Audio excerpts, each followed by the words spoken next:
tetapi dalam menjalani perkara itu punya kemerdekaan tentang pilihan apa yang dia kenakan tentang pakaiannya. Dan tadi sempat ada upaya paksa dari penyidik Polda Metro Jaya untuk mengenakan rompi tahanan. Jadi ini adalah sesuatu yang melanggar. Assalamualaikum warahmatullahi wabarakatuh. Waalaikumsalam. Kami perlu update apa yang terjadi sejak semalam hingga pagi tadi di tahanan titipan Polda Metro Jaya, dan akhirnya jelang tahap 2 pelimpahan tersangka barang bukti dan juga berkas perkara terhadap klien kami Roy Suryo di Kejaksaan Negeri Jakarta Selatan. Perlu kami tegaskan ulang kepada aparat penegak hukum, khususnya institusi kepolisian, bahwa dalam proses tahap 2 tidak ada satupun pasal di dalam KUHP, baik yang lama maupun yang baru, yang mewajibkan dalam tahap 2 itu ada tindakan penahanan. Sekali lagi, tindakan penahanan hanya bisa dilakukan jika ada unsur subjektif maupun objektif dari penyidik, yakni berupa adanya alasan kekhawatiran melarikan diri, kekhawatiran menghilangkan barang bukti, atau kekhawatiran melakukan tindak pidana lagi. Dan urusan-urusan yang subjektif ini telah dikonfirmasi oleh penyidik tidak ada. Dengan dibuktikan apa? Sejak awal status tersangka baik Roy Suryo maupun Tifauzi Atiasuma itu tidak pernah ditahan. Itu mengkonfirmasi bahwa memang tidak ada kekhawatiran atas keduanya untuk melarikan diri, menghilangkan barang bukti atau melakukan tindak pidana yang dituduhkan. Yang kedua, karena memang tidak ada status penahanan, maka dalam tahap 2 itu bukan dalam proses untuk memindahkan status tahanan dari Polda menuju ke Kejaksaan. Karena itu tadi kami sempat protes dan Pak Komjen Pol Purnawiran Ogroseno telah menjelaskan aturan KUHP terkait konteks pelimpahan yang tidak ada kewenangan untuk melakukan penahanan, sehingga berita acara pengalihan penahanan dari Polda menuju ke Kejaksaan tadi tidak ditandatangani, ditolak dan memang tidak relevan.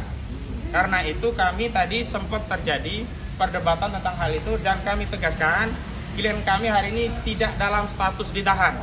Status tersangka iya, tetapi dalam konteks untuk pelimpahan P21 yang di dalam KUHP tidak ada satupun norma yang mengatur kewajiban atau bahkan kewenangan bagi seorang penyidik untuk melakukan penahanan.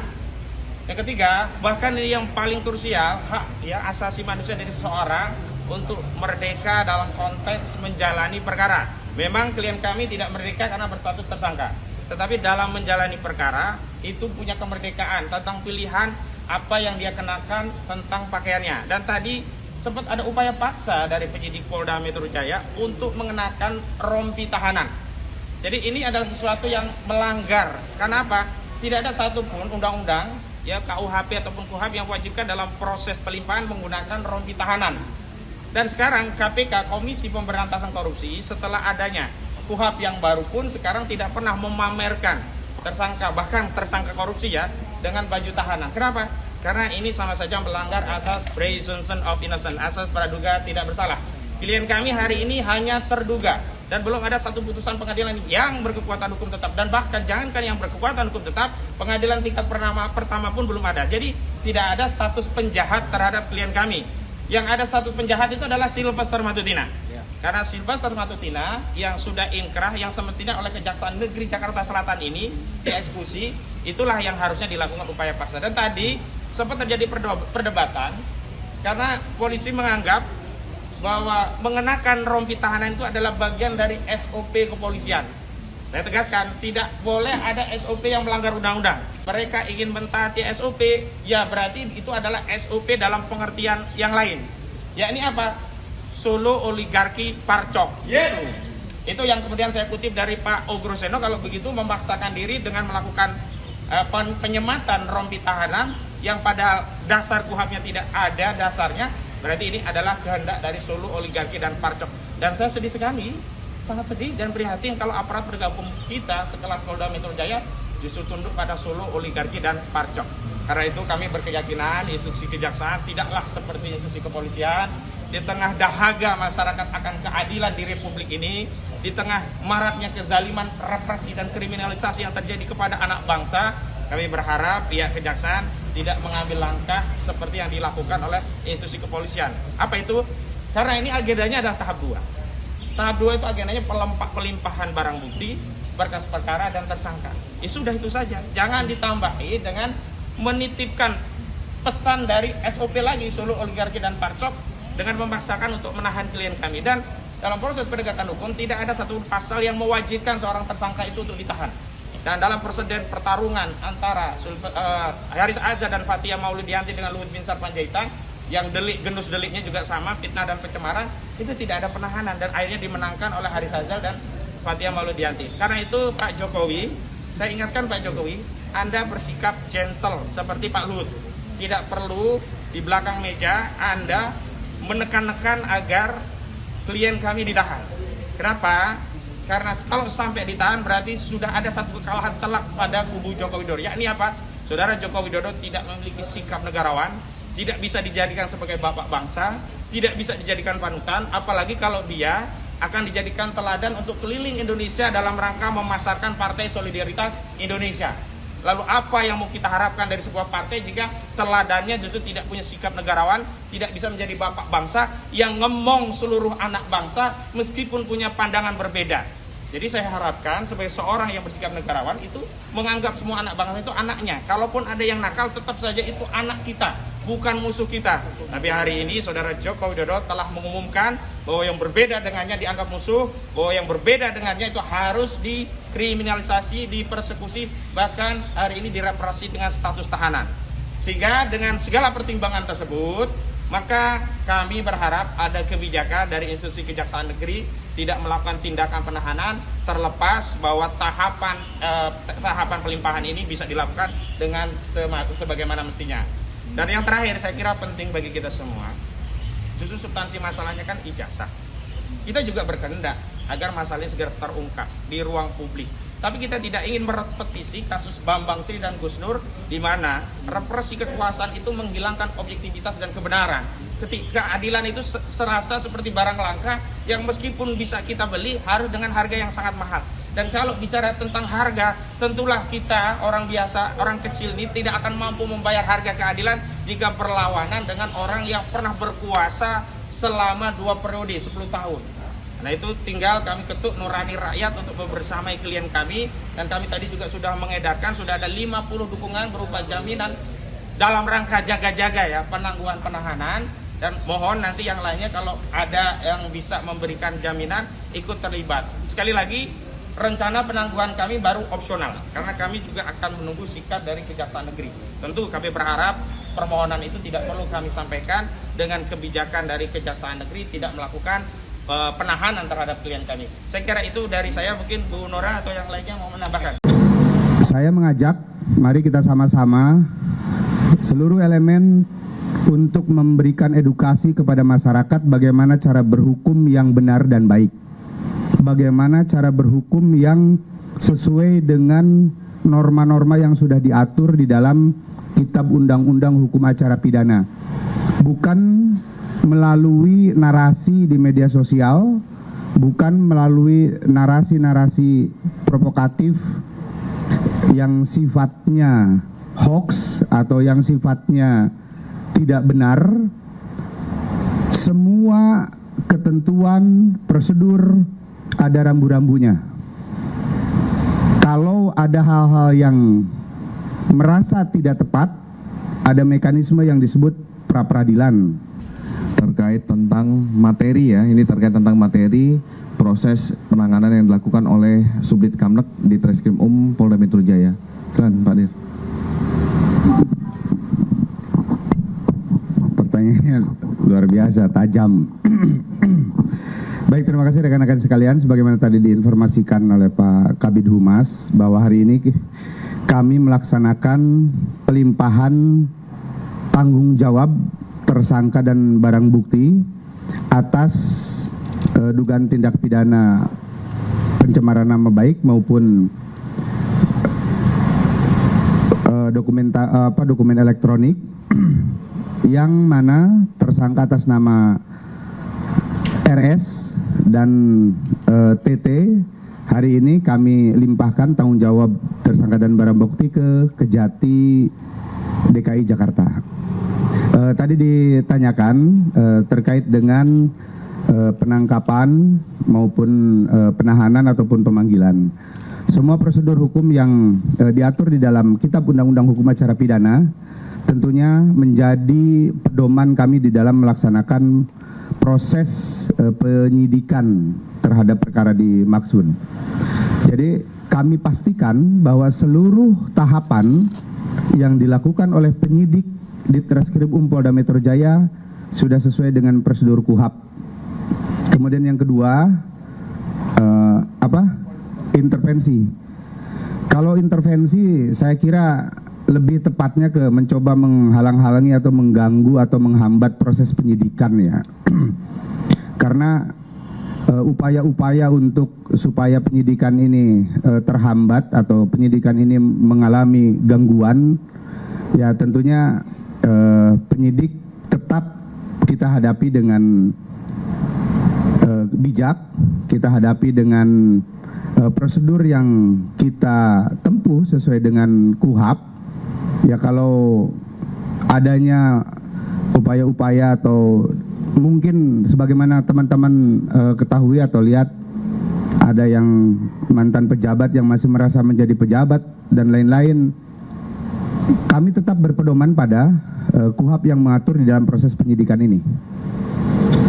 Saya mengajak, mari kita sama-sama seluruh elemen untuk memberikan edukasi kepada masyarakat bagaimana cara berhukum yang benar dan baik. Bagaimana cara berhukum yang sesuai dengan norma-norma yang sudah diatur di dalam Kitab Undang-Undang Hukum Acara Pidana. Bukan melalui narasi di media sosial, bukan melalui narasi-narasi provokatif yang sifatnya hoax atau yang sifatnya tidak benar. Semua ketentuan prosedur ada rambu-rambunya. Kalau ada hal-hal yang merasa tidak tepat, ada mekanisme yang disebut pra-peradilan. Atau apabila menemukan kecurigaan-kecurigaan atau dugaan-dugaan dari penyidik kami yang dianggap tidak benar, ada pengawas internal yang itu semua saluran bisa digunakan oleh semua pihak di dalam melakukan pengawasan dan kontrol terhadap penyidikan yang kami lakukan. Saya kira itu ya.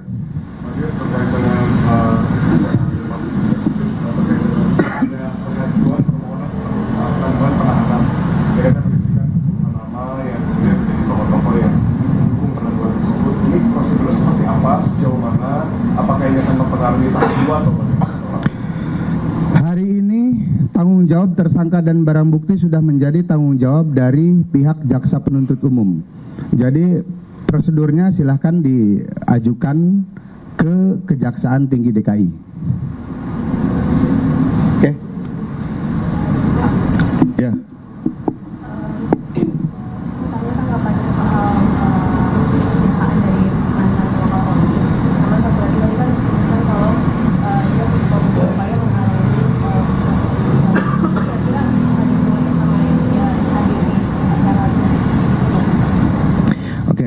Saya jawab ya. Jadi baik tentang adanya statement atau pernyataan dari mantan pejabat Polri, kami perlu sampaikan bahwa Polri ini anti kritik. Polri tidak alergi dengan adanya kritik, saran, dan masukan. Kami berterima kasih dengan beliau yang sudah memberikan masukan. Tetapi perlu kami luruskan kepada publik. Yang pertama, upaya paksa yang dilakukan oleh penyidik itu merupakan suatu rangkaian proses hukum dan ini dapat dipertanggungjawabkan. Termasuk kami ingin meluruskan kepada masyarakat sekalian bahwa terhadap orang yang akan dilakukan penahanan, kewajiban dari penyidik adalah melakukan pemeriksaan fisik dan psikis kepada tersangka yang akan dilakukan penahanan. Apakah yang bersangkutan memiliki penyakit bawaan atau memiliki penyakit menular? Karena ini kan akan bergabung dengan tahanan lain.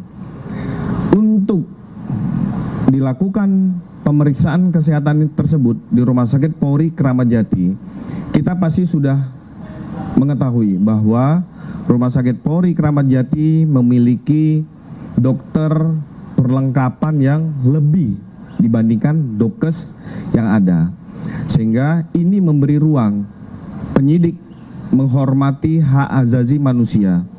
Termasuk yang disampaikan bahwa ada kezoliman, kami luruskan bahwa dengan memberikan perawatan ditemukan adanya penyakit bawaan dari 2 orang tersangka. Ini dilakukan perawatan secara medis, ini sebagai syarat bahwa Polri itu menjunjung tinggi hak azazi manusia. Termasuk terhadap salah satu tersangka diberikan ruang pada saat melaksanakan ujian. Mungkin teman-teman sudah melihat ada dokumentasi yang sudah naik di media sosial maupun televisi, diberi ruang kesempatan untuk melaksanakan ujian. Jadi saat proses pengobatan yang bersangkutan di Rumah Sakit Polri ini juga diberi ruang bagi keluarga, tim kuasa hukum, termasuk simpatisan tadi yang Mbak tanyakan itu merupakan bagian dari simpatisan. Ini diberi ruang untuk bisa membesuk 2 orang tersangka tersebut. Dan itu sebenarnya langkah-langkah penghormatan terhadap kemanusiaan yang dilakukan. Jadi kami meluruskan, ada tokoh yang menyatakan kezoliman, coba Bapak bisa melihat lagi apa langkah-langkah dilakukan. Jadi memang kalau dalam upaya hukum kami tekankan sekali lagi, ini bukan terhadap personal, bukan terhadap profesi, bukan terhadap ketokohan, tetapi terkait tentang laporan seseorang warga masyarakat dilengkapi dengan alat-alat bukti, keterangan saksi, ahli dan lain-lain, sehingga ditetapkanlah sebagai tersangka. Jadi proses itu yang harus kita sama-sama mengedukasi. Makanya kami mau menyampaikan ke Bapak yang tersebut untuk bijaklah secara hukum. Jangan membuat suatu statement, pernyataan-pernyataan yang membuat publik ragu. Harusnya dengan beliau yang memiliki kemampuan, apalagi untuk kemarin kita dengar bersama-sama dinyatakan bahwa 2 orang tersangka itu sehat. Yang bisa membuktikan yang bersangkutan sehat itu adalah orang-orang yang expert in area, orang-orang yang memiliki keahlian di bidangnya, yaitu apa? Dokter. Ya. Terkait dengan marak begal beberapa waktu. Yang masih ada. Masih beberapa, terutama di Jabodetabek di wilayah greater area gitu. Apa eskalasi seperti apa kalau ini? Ya, kalau kita berbicara secara statis, kejahatan-kejahatan jalanan, kita merubah diksi itu ya. Jadi jangan menimbulkan rasa fear of crime, rasa ketakutan, kekhawatiran di masyarakat.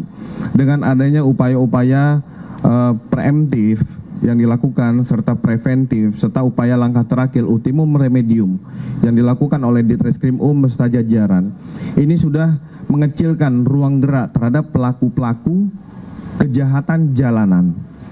Mungkin rekan-rekan bisa melihat, masyarakat juga bisa menilai bagaimana tingkat patroli yang dilakukan, bagaimana mengaktifkan kembali siskambling, pos-pos kambling, termasuk ini juga memberikan edukasi dan literasi kepada masyarakat bahwa pemerintah, kepolisian dalam hal ini hadir untuk memberikan rasa aman dan nyaman kepada masyarakat. Apabila sudah terjadi peristiwa pidana tersebut, Polda Metro Jaya, khususnya di Ditreskrim Polda Metro Jaya juga hadir melakukan pengungkapan.